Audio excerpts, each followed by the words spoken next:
La mecánica cuántica es un tema que despierta gran interés y fascinación dentro de la población. Presentaremos una serie de videos breves en los que trataremos de responder a algunas de las inquietudes más comunes que tiene la gente con respecto a la cuántica, presentado directamente por los investigadores que trabajan en el área.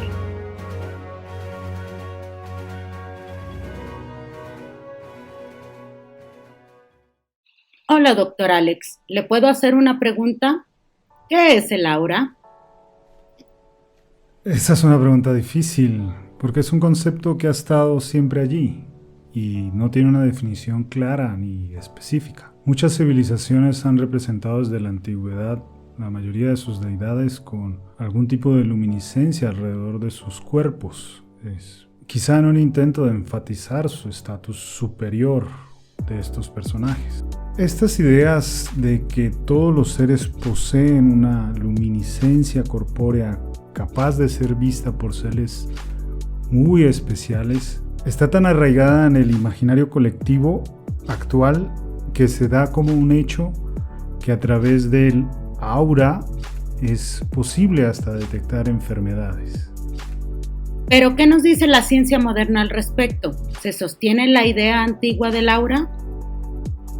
Como científicos, el primer problema que te enfrentas es que no existe una definición consistente de qué es el aura, lo que puede generar polémica y discusiones dispares. Entonces, quedémonos con la más ampliamente aceptada. Es una emanación lumínica proveniente del cuerpo que poseen los seres vivos. ¿Qué instrumentos usamos para medirla? Lo primero que se nos viene a la cabeza son personas siendo capaces de ver o detectar el aura de otras personas. Estas personas son consideradas especiales. Sin embargo, por este camino enfrentamos al menos dos problemas. El primero tiene que ver con que si yo veo algo que nadie más puede ver, es imposible verificar mi observación independientemente. Y, como saben, este es un requisito del método científico. El otro problema es que la visión por sí sola no es un buen mecanismo para estudiar un fenómeno. Hoy en día sabemos que alteraciones en el cerebro o algunas patologías oculares pueden inducir visiones que no corresponden a la realidad. Entonces, no es aceptable, desde el punto de vista científico, un fenómeno observable solo por unos pocos privilegiados, que tampoco logran ponerse de acuerdo entre ellos. Es aquí que a principios del siglo XX, los esposos Kirlian inventan lo que hoy día conocemos como la cámara Kirlian, que es usada comúnmente como sustento científico del aura. La cámara Kirlian es un instrumento que es capaz de capturar en una imagen cierta luminiscencia de los cuerpos. Pero, ¿qué es realmente lo que detectan las cámaras Kirlian? Los científicos se dieron cuenta de que estas detectan otro fenómeno llamado efecto corona, que es un campo eléctrico intenso producido por la ionización del aire que rodea a un objeto. Es una descarga eléctrica común, como un rayo, que pertenece al aire y no al cuerpo. Tanto así que este tipo de luminiscencias puede inducirse en objetos que no están vivos, como un par de monedas, por ejemplo. Por lo que contradice nuestra definición original de aura, que solo le pertenece a objetos vivos. Entonces, en definitiva, las cámaras Kirlian no observan el aura, observan la descarga eléctrica del aire que rodea al cuerpo al ser sometido a un generador de alto voltaje. Entonces, pareciera que el aura sigue sin sustento científico hasta ahora, ¿verdad? Así es. La definición más aceptada de aura no coincide con el conocimiento científico moderno. Aún así, a modo de ejercicio, podríamos buscar qué sería lo que más se le acerca a la definición común de aura. Hoy día sabemos que todo cuerpo caliente es capaz de emitir luz, que por razones históricas se le conoce como radiación de cuerpo negro. Por lo tanto, el cuerpo humano produce continuamente emanaciones lumínicas por sí mismo.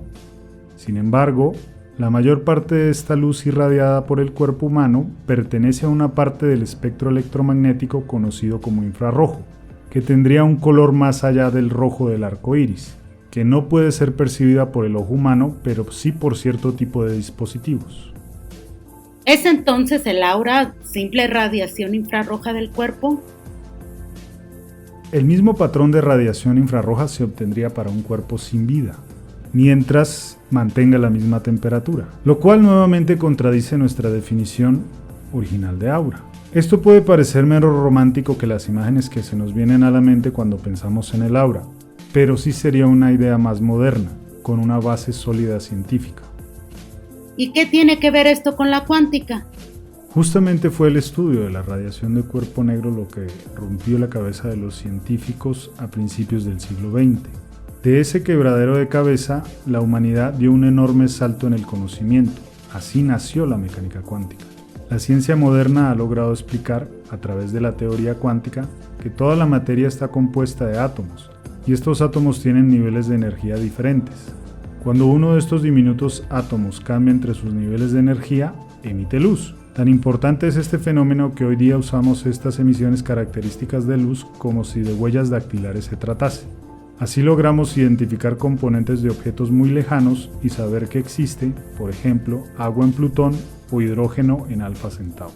Aunque ninguno de nosotros pueda ir a estos objetos celestes, ya que están muy lejos. Estas huellas o emisiones de luz características se les conoce como espectros atómicos y son únicas para cada átomo, puesto que los niveles de energía de cada átomo son únicos. Los átomos forman objetos más complejos como las moléculas y la unión de las moléculas forma órganos y tejidos que finalmente desembocan en nosotros. Es decir, los humanos estamos conformados por millones y millones de moléculas que por temperatura vibran y rotan y emiten luz de forma continua. Luz infrarroja, formando una luminiscencia alrededor de los tejidos, con la sutileza de que no importa si son seres vivos o no, sino solamente que estén calientes. Entonces, no estaban tan equivocados los antiguos al considerar que los seres humanos tienen una luminiscencia propia, solo que no es visible por el ojo humano. También valga la aclaración que el cuerpo humano no solo emite luz infrarroja, sino que también la absorbe. Y es gracias al andamiaje de la mecánica cuántica que hemos podido entender todos estos fenómenos. ¿Qué es eso de los espectros atómicos? ¿Son los fantasmas de los átomos? No tiene nada que ver con fantasmas. En ciencias, espectro no es una aparición. Es un conjunto de colores que emite o absorbe un objeto. Por ejemplo, el espectro de los átomos, al que hacemos referencia, es la luz que pueden emitir o absorber dichos átomos, que es específica para cada uno. Entonces, ¿cómo podemos entender la luz? Pensemos en un arco iris. La luz del sol, al pasar por la atmósfera cargada de agua, se descompone en colores. Uno puede asociarle a cada color una longitud de onda específica, que es una forma elegante de llamar a la distancia en la que una perturbación lumínica se repite. Lo interesante es que no tenemos que dar saltos entre estos valores de longitudes de onda. Así podemos tener luz de longitud de onda del tamaño de edificios, la cual usábamos para comunicarnos anteriormente y la llamamos radiofrecuencia. También tenemos longitudes de onda más pequeñas, milimétricas, que usamos para calentar cosas, como en los famosos microondas que tenemos en casa. Podemos ir aún más lejos, digamos unas 10 millones de veces más pequeños que un milímetro. Allí encontramos los rayos X, que tienen longitudes de onda del tamaño atómico mismo. Y así nos podríamos seguir. Todo este conjunto de longitudes de onda forma lo que llamamos el espectro de luz o espectro electromagnético en términos más científicos. De este espectro, nuestros ojos solo son sensibles a un pequeño rango, que llamamos visible, por lo que no podemos ver el infrarrojo o el ultravioleta, porque o bien la luz es muy grande o bien es muy pequeña para nuestros bastones y conos en la retina. Con el tiempo hemos desarrollado aparatos capaces de medir la luz visible y la que no lo es. Estos instrumentos sirven para medir cuánta luz hay por cada longitud de onda. Así es como podemos caracterizar la luz que emite continuamente el cuerpo humano, y sabemos que la misma no es visible, ubicándose principalmente en el infrarrojo. Lo que me lleva de nuevo a una de las cosas que hemos aprendido a través de la mecánica cuántica. Aunque la luz es un continuo, los átomos solo emiten o absorben luz a determinadas longitudes de onda, es decir, a determinados colores. Así es como podemos caracterizarlos, porque esta huella es única para cada átomo. Solo aceptando las reglas de la mecánica cuántica es posible explicar las características de la luz que emiten o absorben los diferentes átomos. Curiosamente, las leyes de Newton fallan para explicar tal luminiscencia. ¿Se utiliza en México la luz para estudiar fenómenos cuánticos? Por sorprendente que le parezca, en Latinoamérica y en particular en México, a través del CONACYT se han logrado laboratorios muy avanzados de manipulación atómica con luz, que han alcanzado notables avances en la ciencia a nivel internacional. ¿Sabía, por ejemplo, que el tiempo oficial de México está controlado por un reloj cuántico? Que hay varios laboratorios que enfrían con láseres la materia cerca del cero absoluto. Incluso se logró hace poco un nuevo estado de la materia, llamado condensado de Bose-Einstein. Está en construcción el primer gravímetro cuántico de Latinoamérica.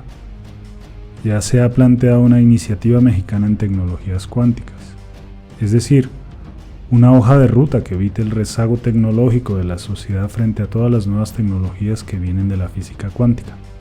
Un mercado que se estima en no menos de $2 billones. ¿Qué le diría a las personas que creen en el aura y en otras energías del cuerpo? Las personas son libres de creer en lo que consideren apropiado sin sentirse discriminadas por ello. Sin embargo, la ciencia no es una creencia y debemos apoyar, como sociedad, la labor de las investigaciones que tratan de llevar las fronteras del conocimiento un paso más allá de forma ética y responsable, porque es el conocimiento el motor del desarrollo como humanos. La ciencia y el método científico son una construcción que ha tomado siglos de desarrollo, que no tiene un origen geográfico único, que ha evolucionado desde la antigua hasta establecerse más formalmente en nuestros días.